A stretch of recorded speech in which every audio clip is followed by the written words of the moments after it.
Muraho meze mute, nizere ko meze neza muherereye mu miryango yanyu. Natwe tumeze neza guys. I'm back. This is your girl. Ibiganiro nakagaruka. Nimba uri mushyashya hano, kora subscribe, comment, like and share. Thank you so much. So guys, ndabashimira abantu mumaze gukora subscribe, ndabashimira cyane kubera ko ni iby'ingenzi. Tukajyana 5 kuri 5. Ndashimira abantu bakomeje gukora subscribe, bakomeze kunyandikira cyane kuri Instagram, Facebook, bangira inama, bambwira ibintu bisanzwe. Murakoze cyane, mukomeze kunandikira, mukomeze kumpa ibitekerezo, byose birakenewe. Ndabashimira cyane. Umunyamuryango, umuntu tuziranye w'inshuti utarakora subscribe, ubundi sinzi icyo arindiriye. Vibe iyi channel ni ya vibe gusa, ni ibiganiro y'ubuzima busanzwe, lifestyle. Urindiriye iki inshuti yanjye? Wakoze subscribe ubundi tukajya twibanira. I hope ko mugiye gukora subscribe n'abatarakora subscribe. Uyu munsi rero nshaka kuvuga ku kantu, ku bintu twese tuzi and abantu babaza ibibazo, ukababaza ikibazo umuntu ariko ntumenye ko kimubabaza. Narabwiye ko nzajya mbaheza ibiganiro, nzajya mvuga ku biganiro bitandukanye byo mu buzima busanzwe. Ngiye kubabwira ibibazo umuntu abaza cyangwa se abantu babaza ibibazo bigakomeretsa abandi.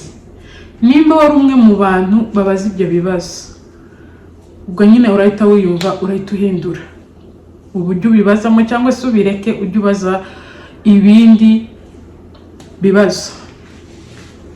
Sosiyete, nimba navuga ngo sosiyete nyarwanda, cyane narabyumvise cyane babivuga ku social media naho babivugaho, and ndavuga ati why not, reka mvuge kuri ibi bintu. N'abanyamurenge dukunda kubaza bino bibazo. Sosiyete nyarwanda, sosiyete y'abanyamurenge, ibibazo byabo biza kumera cyo kimwe. Nukuvuga ngo ibibazo ndi kuvuga question wabaza any people, ikibazo cyo cyose wabaza.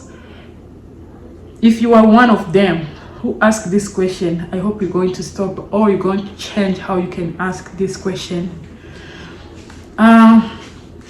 Uzongo umuntu akubajije ibi bibazo nawe warabibajijwe cyangwa nturabibazwa. Nimba utarabibazwa, umva ukuntu babibaza. Ukumva umuntu arakubajije uzabyara ryari. Wibuke ko akubajije uzabyara ryari, urashaka kuba utwite cyangwa se ntutwite. Nawe wumve kubaza umuntu udatwite, yaba ari umugore yaba ari umukobwa, I don't know, ariko ibyo bibazo umva ukuntu babibaza. Uzabyara ryari? Uzabyara iki? Uzabyara ryari? Urashaka no kubaza umuntu aho ngaho, urashaka kubaza n'umuntu wabuze urubyaro. Urumva iko no gukomeretsa tayari. Ukabaza umuntu utwite nawe ugatazi ngo azabyara ryari cyangwa se utanatwite. Ibyo bibazo byagiye bibazwa abantu ariko bikabakomeretsa. Nanjye ndimo. Ukumva umuntu arakubajije kandi for good, akakubaza ngo se uzabyara iki, kuko akubaza akuzi neza. Urashaka kubaza umuntu ufite, let's say afite abana b'abahungu, ukamubwira ngo se uzabyara iki. Mu Kinyamurenge iyo ubajije ngo uzabyara iki, sinzi nimba no mu Kinyarwanda nimba ari uko, ubwo arashaka kukubwira nzabyara umukobwa cyangwa se nzabyara umuhungu. Aho nimba ufite abakobwa akamavuga ngo ngo ukeneye agakobwa, ngo ukeneye agahungu. Yewe nta muntu n'umwe, nta mumama n'umwe uzucyuzinga umwana azabyara. Ni Imana yonyine igiduha abana. Ariko ukumva umuntu araje arakubajije kubera ko ufite abahungu ngo ukeneye agakobwa. ngo noneho ngo incuro ngo uzabyara umukobwa, ngo nyabuna ngo uzabyara umukobwa. Mugani wa wundi baramaje ngo umnya ndahumye mataka yuru mugani wa wakanyamukwengo. Ukumva umuntu arakubwiye nimba ufite abakobwa ngo uzabyara agahungu, nuko nimba ufite abakobwa ngo uzabyare abahungu, nimba ufite abakobwa uzabyara agahungu, nimba ufite abahungu uzabyara agakobwa. Yewe nta muntu n'umwe tuzatubona tubyaye, nta muntu n'umwe uzo witorera umwana ngo azabyara iki gitsina cyangwa azabyara iki ngiki. No, ni Imana yonyine niyo izitanga abana.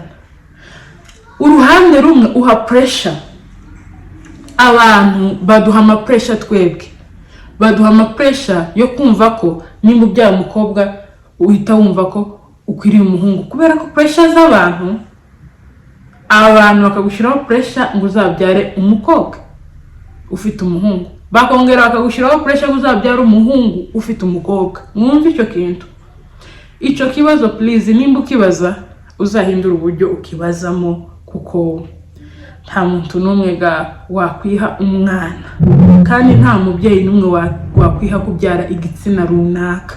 Ayaye, nimba ufite abakobwa nta kibazo, ugize Imana ukabyara n'abahungu bombi, ukabyara ibitsina byombi, n'umugisha. Ariko kwamuza ngo Mana we ngo ubyaye abakobwa babiri ngo ubyaye abakobwa babiri, ngo uzabyara umuhungu, ngo noneho ukurikira ngo uzabyara umuhungu.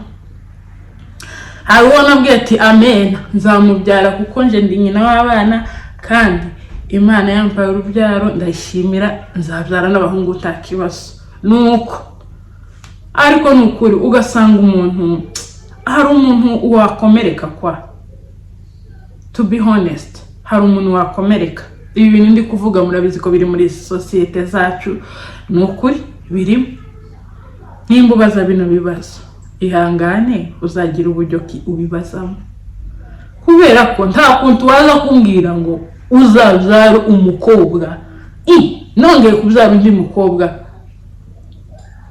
nkongera nkamubyara undi mukobwa, nkongera nkamubyara, wambwiye ngo nzabyara umuhungu, cyangwa se abantu bakagushiraho pressure kubyara umukobwa cyangwa se umuhungu. Izo teragane za pressure bagushiraho, koko nawe ubona ufite udukobwa nka tungahe.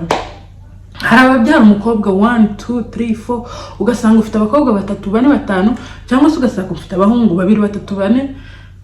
Abantu bakumva bakubona ubakakubonamo uko ukwiriye kubyara n'abakobwa.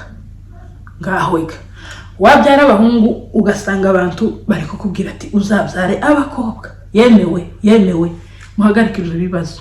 Ntabwo abantu bazabyakira cyo kimwe ntabwo abantu bazabyakira cyo kimwe nimba babibaza gutyo. Change. Ikindi kintu gitangaje, jewe noneho narabifesinze ibi bibazo live muri ibi bibazo ngiye kubabwira, nibi ngibi ndangije kubabwira. Abantu babaza, umuntu akamaza akamakubwira ngo warabazwe, ngo wabza ngo runa ngo warabazwe. Yemewe none se kubagwa ukamubwira ngo ni igikuba cyacitse, nta gikuba kiba cyacitse. Muri Amerika n'ibindi bihugu byose umubyeyi kubyara abazwe nibisanzwe. Icambere si ubuzima yagize n'umwana we bakaba bahari, washimye iyo Mana ukareka kuvuga ngo wabazwe. Reka none hazi ko wabazwe, wenda unabazwe 2 cyangwa se 3, kuko hari n'ababazwe 4 na 5 na 6 barahari. Imana ishimwe ko ari bazima. Umuntu akamaze akakubwira ngo ntukongere kubagwa. Imagine ari kukubwira ngo ntukongere kubagwa, you don't know even what is gonna happen. Ntuzi nimba uzabyara neza. Icyo bita kubyara neza, by the way, when I came there, ibyo kuvuga ngo kubyara neza ngo no kubagwa, reka nkubwire ikintu cyo kubyara neza kuri ngewe n'abandi benshi tubihuje. Nagiye mbyumva nukuja kwa muganga ukabyara umwana wawe akaba ari muzima nawe ukaba uri muzima. Icyo ngicyo kuri ngewe nicyo kubyara neza. ni amahoro nimba ababyeyi bose bagiriwe amahirwe yo kubyara icyo bita neza, bakabyara nk'abaheburayokazi. Guys, n'umugisha wabagwa, n'umugisha. Icyambere nuko ufite umwana nawe ukaba uri muzima, kubera ko hari ababyeyi bahapfira. Guys, ntiwibagize ko hari ababyeyi bahaburira ubuzima bagiye kubyara, baba babazwe, baba babyaye bisanzwe. Ukumva umuntu arakubwiye ngo ntukabagwe, ngo uzabwire ngo abazungu ngo ni amafaranga, ngo ntukabagwe. Oya, ntabwo ari amafaranga. Reka akikinyamurenge ndakivuze. Numvishije ko nkivuga, kandi ga mwarasabye ngo nzamvuga ikinyamurenge kibisi apana cya kindi cyo gushakisha. Noneho umve murongera muvuge gute? Ukamumva umuntu arakubajije ngo arakubwiye ngo ntukongere kubagwa, uzihagarareho. Oya, je nzagenda mbabwira story z'ukuntu nagiye mbagwa, kuko nanjye ndi mu bantu babazwe, kandi nabazwe 3. And I'm good, ndashima Imana. Ninjye uri kubaheza story, ndashima Imana. Ariko buri muntu wese aba afite impamvu ye runaka yatumye bamubaga. Arashaka kuba afite umwana munini, arashaka kuba habaye indi mpamvu itatumye abyara mu buryo busanzwe.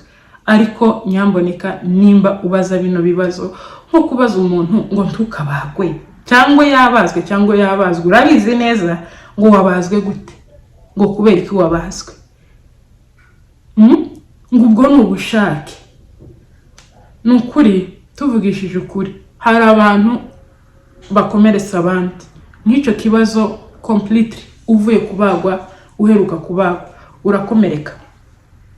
Ikibazo tumenya ibibazo tubaza abantu, tumenye nuko babyakira, wenda ko nyine utabakomeretsa niko kwisa.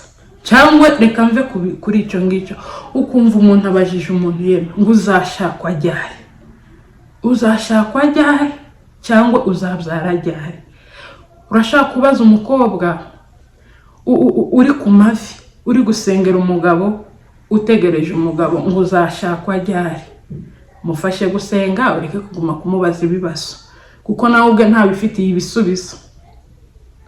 Kubyara, hari abantu bazabwira ababyeyi batinze kubona urubyaro, batinze se kubyara, bafite imyaka 5, 6 kuzamura, bazi neza. Ukamumva ngo se runa uzabyara ryari. Yemewe kubaza umubyeyi wabuze urubyaro, utegereje isaha y'Imana ngo uzabyara ryari. Mwisubireho ku bibazo tubaza societe nyarwanda, societe y'abanyamurenge muri rusange, n'abandi bose tuvuga imvugo imwe twumvikana. Ibyo bibazo nimba wari mu babibazaga, shakisha uburyo wabibazamo neza, cyangwa se ubireke, kuko muri ibyo bibazo mvuze harimo ibibazo bikomeretsa, kandi bikagukomeretsa koko. Ibyo bibazo byakomerekeje abantu benshi, bivuzeho kubera ko ubwanjye mbifiteho experience, n'abandi babyeyi n'abandi batandukanye. Nimba babaza ibyo bibazo, tugira ibibazo tubaza ubwacu, n'ukuri ugasanga bimwe ntiwari kubibaza.